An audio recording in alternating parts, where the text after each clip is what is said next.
in the most dynamic time period in the history where things are changing so rapidly. So is the case with the careers as well. Many careers have emerged in the last 5 years, and we are anticipating many more to emerge in the next 5 to 10 years. We will come across certain careers and professions which we haven't heard so far. So is it easy to find a dream job in this VUCA world? And when I say VUCA, VUCA stands for volatile, uncertain, complex, and ambiguous. So in today's episode, let us discuss this topic with Shyam Sadasivan. This is the Guiding Voice podcast series, the Guiding Voice for a Better Future. Folks, I'm your host, Naveen Samala, just a fellow IT professional on a mission to shape the careers and lives of millions across the globe. Through the Guiding Voice, we help and enable successful leaders share their knowledge and wisdom with the world so that our audience will acquire more knowledge by tuning into the Guiding Voice per every minute than any other podcast in this space. Thank you so much for joining me today. And we are extremely pleased to have Shyam part of TGV's journey in shaping the careers and lives of millions across the globe. Shyam, I'm super excited to have you here and welcome to the Guiding Voice. Thank you, Naveen. What a lovely intro to the podcast as well as me. I feel honored to be here and, to be honest, a bit intimidated. Your way with the mic is something I need to learn from. Thank you for having me. Sure. And pleasure to have you here, Shyam. Let's get started. Maybe you can briefly share your career journey and top 3 things that have helped you so far.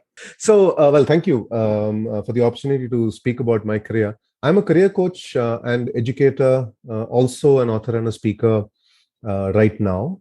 I've got about 20 plus years experience, starting from being an engineer in the Silicon Valley after I finished my degree in engineering in India. I spent some time in engineering. Then I moved into marketing, sales, operations, found my way to England for a bit. I worked at ARM, the microprocessor company, for nearly 18 years, and found my way back to India about 7 or 8 years ago to really kind of reunite and reconnect with family and my roots. I'm loving it here. I'm based out of Bangalore right now. Most of my time is spent in career coaching and training. I also do a bit of public speaking, and I'm kind of deep into my second book. I've just published one, and I'm really eager to do more. So all of that is what keeps me occupied today. And I'd love to talk a bit more about what could be useful for people to hear. Absolutely. So in this journey as a engineer and then author, public speaker, career coach, what are top 3 things that have helped so far? Top 3 things. It's so hard to prioritize, isn't it? Let me tell you what's kind of bubbling up for me right now. One of the things that I definitely spend time with myself as well as my clients is there's a large energy around today about pursuing your passion. And passion has its place if you know what it is. Pursuing your passion is great advice when you already know what it is. But I have been a seeker, and I continue to be a seeker in my professional life. And I never really had one single passion. So it's been very difficult for me to pursue any single passion. For me, it's more about pursuing my curiosity. And it has led me to places I never imagined I could go to. So a large part of what I do and my successes right now have been because I've been curious. I've been passionately curious. To take that thing from Einstein quote, I'm not really special, I'm just passionately curious. I love that, and that has really helped me.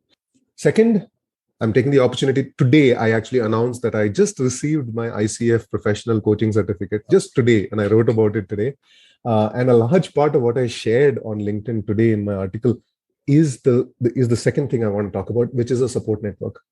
There's very, very little we can do alone. We can't do it alone.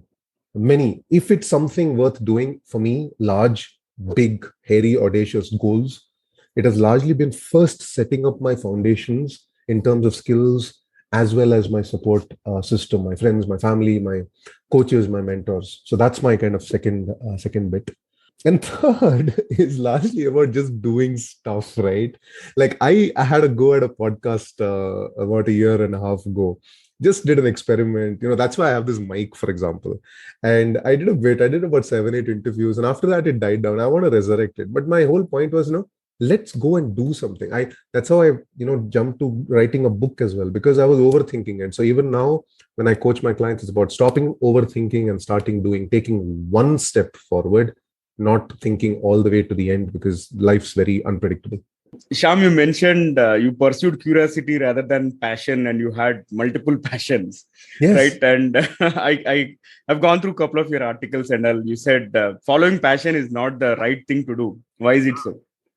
Yeah, I mean, following your passion is the right thing to do if you know what it is. What I see, and I coach professionals through it, they say something like, 15 years, 20 years I've worked. I don't really have a passion. What do I do?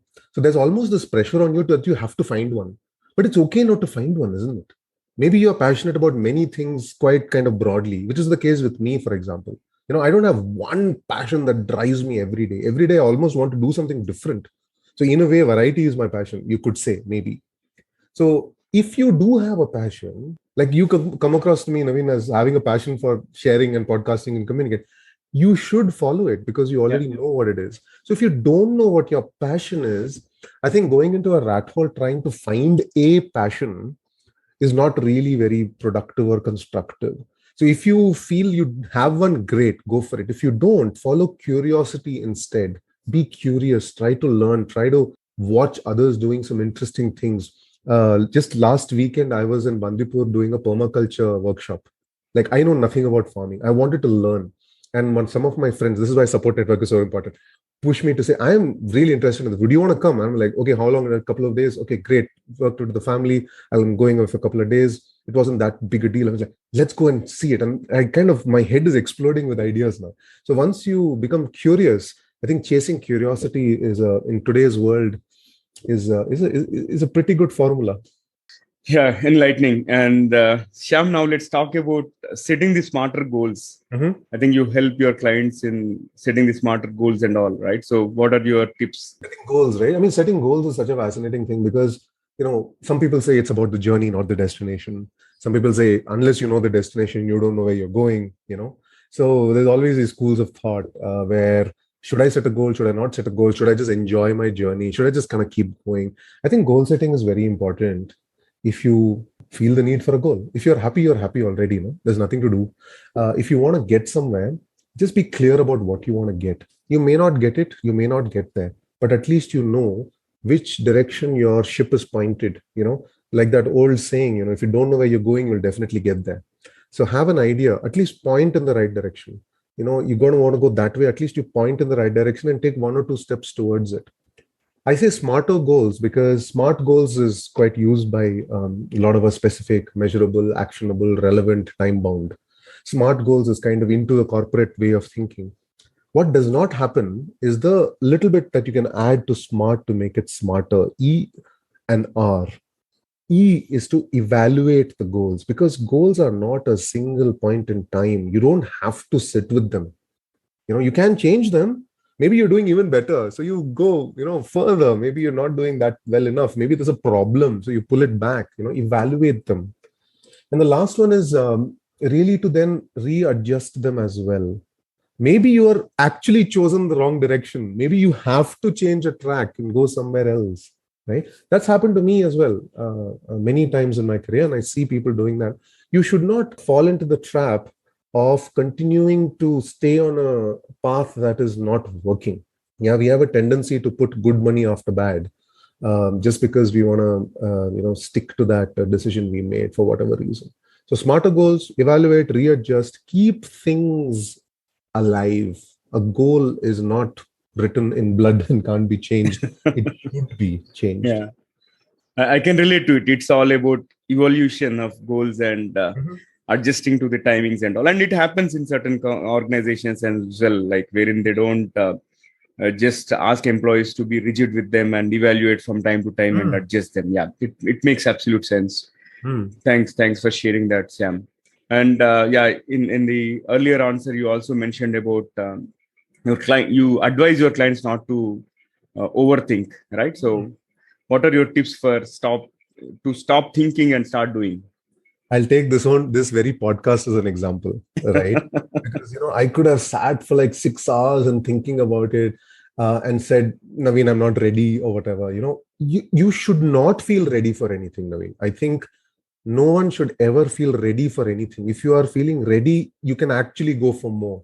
And this is where we get stuck. We get stuck because we don't feel we are ready. Am I ready for this conversation with Naveen? That doubt should be there. Only then I'll do well. That slight anxiety, slight excitement. So two things I want to say about getting going. Stop overthinking and start doing, as I keep saying. Number one, if anything is really quick, just do it. This comes from David Allen's book and his work on the 2-minute rule. If something is 2 minutes, just do it right now. But don't fill your day with 2-minute things. Don't keep doing 2-minute things. You need to make time. But then if you're just doing stuff and you find something you can do in 2 minutes, just do it. Someone asks for a quick favor, someone asks for a message, someone asks for an action, just do it in the moment. What this does is it tricks the brain into doing rather than thinking about, is this the right thing? By the time you finish thinking, the 2 minutes is over. You could have finished it there instead of thinking about it. Second, much bigger decisions. How do you do? How do you stop overthinking and start doing for big decisions? I love Bezos's model. I don't know what he calls this. Type 1, type 2 decisions. So type 1 are the irreversible decisions, right? Almost think about it like jumping off a cliff, right? It cannot be reversed. Or like one-way doors, like selling your company. It's going to be very difficult to buy it back. Once you make a type 1 decision, the chances of going back are very small. The second is type 2 decisions, where it is, you can go back. Like, we got together, we exchanged messages a few weeks ago, and I said, yep, immediately. When you said, are you up for it? My immediate answer is yes. And then I'll figure it out. If I spend a day or two thinking about should I not, that's a very, very bad use of my time. Because it's not a type. I can always come back to you and say, Naveen, can we reschedule it? Can we change it? It's not a type 1 selling the company type of irreversible decision. So take the type 2 decision and then figure it out, because the cost of overthinking a type 2 decision is way higher than the risk of just going for it. So a couple of ideas that came to mind there. All right. So let's move on. And I have another interesting question. Many a times, like if we observe people, like they start somewhere, let's assume they earn 25 grand per month, and they have an eye saying that I have to get 50 grand and 100 grand, and it keeps on, right? And we are never happy, right? So how can we be truly happy with our jobs? Not just from the monetary perspective, but overall. How do we truly happy? My goodness. That's like, the question of life, how do we, how do we happy with something? No, but this is so important in today's age, right? Because, in my work in coaching, a large part of my clientele are unhappy about something and they want to change something. So this is a very, very, very, very deep question, actually. And I'd like to start by saying that rather than trying to define what happy is for anybody, I urge you, me, anyone else, to understand what it means to you individually. What does happiness really mean? In terms of money, in terms of people, in terms of work, in terms of everything. So for example, I do this exercise called the Wheel of Life with all my clients. It's a very simple coaching exercise. Anyone can Google Wheel of Life and find it. It's basically about understanding the aspects of your life that are important to you and ranking them 1 through 10 and saying, what is the balance I have among all of these? You could be 10 on 10 on money, but 2 on 10 on health. Is that good? You might be 10 on 10 on money, but 1 on 10 on family because you're not spending any time with them, for example. Or you might be 10 on 10 on everything, which is great. I mean, you got it fixed, you got it sorted, right? So thinking about what the balanced approach to work, life, everything is, I think that is very important. Number one, you need to know what is happiness for you. You need to actually connect to that state. This is why I'm doing the work I'm doing, as well as I left my corporate job to do what I want. That made me happy. I would never say to everybody to leave their corporate jobs because, everyone's life is different, everyone's situation is different. So what you need to do first, understand the balance that you have in your life and the balance, what kind of balance makes you happy. Second, what kind of work do you actually want to do? Right? You may or may not get it, but do you know it? That is important, right? Then it's about people. Who do you want to be with? What kind of boss do you want? What kind of routine do you want in your work? So basically, you put it all together, put it together into a view for yourself. What actually makes you happy? First, understanding that and maybe ticking the boxes one by one, because not everything may happen at the same time. So what makes somebody happy at work? Number one step, know what makes you happy. It can never really be one single switch. It's usually a mix of factors. I remember this wheel of life. I think in one of our corporate trainings at General Electric, I've gone through that exercise. It is pretty much helpful. Thanks for sharing that. And let's move on to the another question. Mhm. Can you briefly talk about some job trends in 2022 and beyond, and how should the job aspirants prepare? Yeah, let's talk about what's happening right now. Let's pick the top three skills, I would say, top three things you might want to do to grow your careers. And I won't make it very specific to any specific job. Like, I'm not going to talk about artificial intelligence or marketing or data science, but I'd like to talk about maybe the top few things that come up to mind as to what you need to do to really thrive in today's job market. Number one, and I cannot say this more, I've been writing about it recently, sharing it with my clients. I do work with more senior clients. So when I work with them, I realize that this is probably the number one barrier: digital literacy. Yeah. Being able to function really, really well in a completely digital world. What does that mean? Writing fantastic emails, having a good mic, like having a good speaker, communicating well in the digital manner, right? Being able to express yourself remotely, not saying, you know what, I'm going to meet the person face to face and then resolve this problem. You may never get the chance, you may have to broadcast. Like, many of us are not comfortable broadcasting a message, like writing something online that everybody can see. Like, it's very intimidating, isn't it, to write something that a billion people can see at the same time. For example, like, there's nearly a billion people on LinkedIn today. If you write something, it is actually available to everybody, so can you actually find a way to become digitally literate and feel comfortable with the digital world we live in? That is extremely important. And that doesn't mean using Facebook and Instagram. That means actually being there and living in the digital world.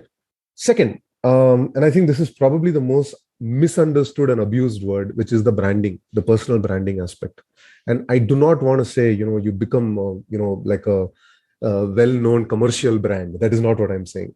The personal branding aspect is important because in the digital world, everybody needs to understand who you are by looking you up digitally, right? So if I go to your podcast page now, look you up on LinkedIn or on a website, that sends a message to me. That tells me a bit about who you are. The days of just resumes are over.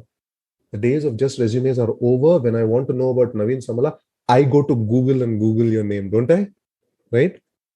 Do you know what comes up? First 5-10 links for your name. And are you happy with it?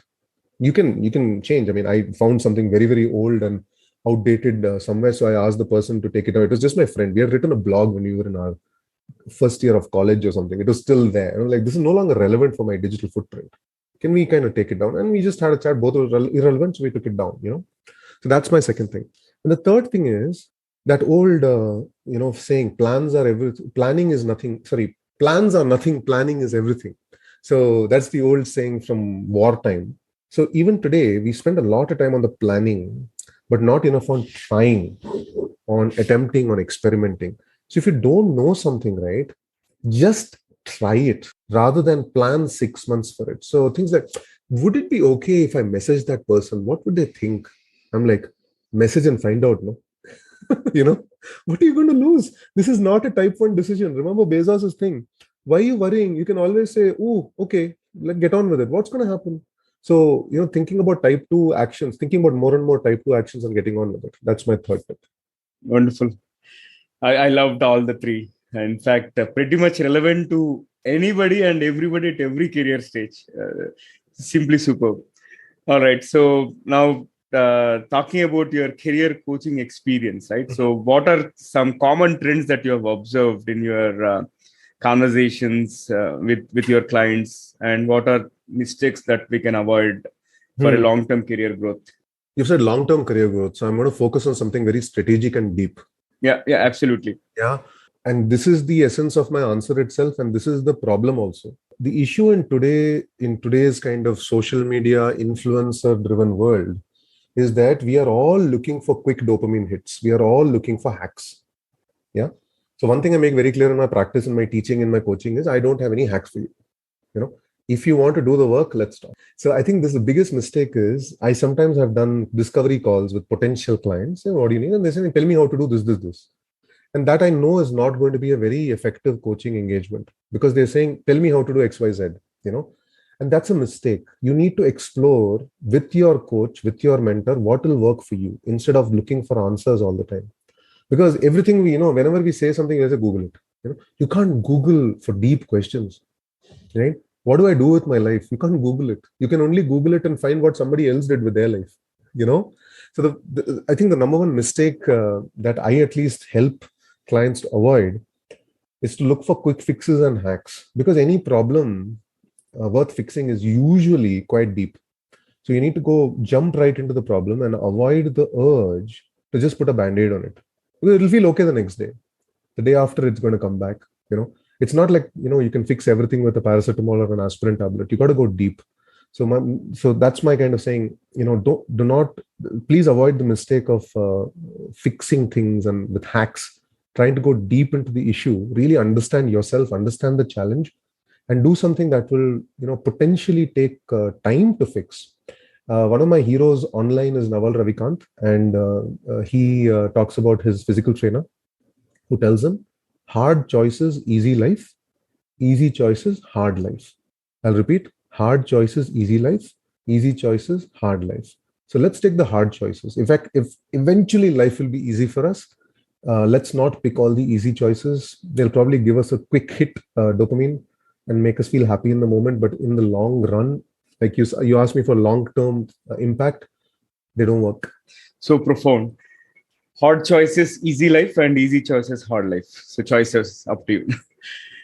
Yeah. And that is a hard choice in itself, isn't it? Absolutely. I get it. All right. So this has been great conversation so far, Shyam, but I would like to lighten up the mood of our audience. So if you're okay, let's open a quick rapid fire round. Sure, let's do it. I don't know the questions. I'm not thought of any answers. So you're going to hear whatever comes to me in the moment. Absolutely. All right. So what was your childhood fantasy? To fly a rocket to the moon. Oh, interesting. Moving on to my next one. What word do you hate hearing? Settled. Because I've been asked all my life, are you settled now? When I did got my first job, they said, are you settled? When I got married, are you settled? When I had 2 children, are you settled? When I bought a home, they were settled. I don't understand that word. I don't ever want to be settled. So yeah, that really gets me all.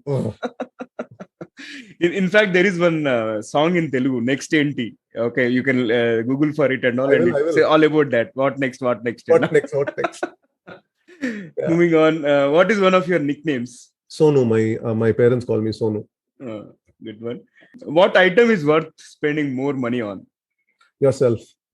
I am a huge fan of learning. I've spent a significant amount of time on learning development, myself, my wife, my kids, education, learning, building skills, doing something with ourselves. We would never books. Our home was covered in books. So ourselves, what item ourselves, if you can think of us as an item, and also skill, upskilling, learning, development. Inspiring. All right. So moving on to the last one for the rapid fire. What is one electronic gadget that you would like to see or invent yourself? Something that just kind of gives me an electric shock whenever I reach for my phone to scroll random nonsense. Something that goes, stop and jump. Don't pick it up. Quite interesting. All right. The rapid fire was real quick. Let's flip back to the mainstream. And before I let you go, one final question, Shyam. What will be your one piece of advice to those aspiring to make big in their careers or lives? Stop overthinking, start doing. I know going big, want to do something great, aspirational. And, I'm rooting for all of you to do the best you can. In this day and age today, it's very difficult to chart a full path to your goals. It's very, very difficult to go step 1, step 2, step 3 all the way. Extremely difficult to plan. The only thing that really matters is whether you do go from step 1 to 2 and then from 2 to 3 and so on. So at every step, keep an eye on the prize, keep an eye on a big goal, but ensure that you don't get stuck. Keep trying, keep experimenting, and all the best. Excellent. Thank you for the wonderful message. And Shyam, this was really an insightful conversation. Thank you so much for joining me today. It was a pleasure to talk to you about career planning as well as job trends and everything that is required to be successful. Thanks again. Thank you. Thank you so much for having me. All right. So, folks, before we move into the trivia section, here is a small request to you. In case if you haven't subscribed to us, please subscribe from the app where you have tuned in from. Also, if you have loved this episode and found it useful, please share with at least 3 of your friends or colleagues who can benefit from the guiding voice. Thank you so much in advance. Now, let's cruise into the trivia segment of today's episode. Today's trivia is about working life, and I'm going to share you a couple of facts here. Monday is the most common sick day, except in Australia, because Tuesday is the Australia's most common sick day, and as everybody guesses, Fridays are the least likely sick day, and people are much happier and more likely to fulfill their duties on a Friday. Also, if you work 40 hours a week up until 65 years, you'll work just over 90,000 hours in your lifetime. And here comes the bonus. You know who is credited with writing the first resume? Keep guessing, but let me tell you. It is Leonardo da Vinci is credited with writing the first resume. That's all for today.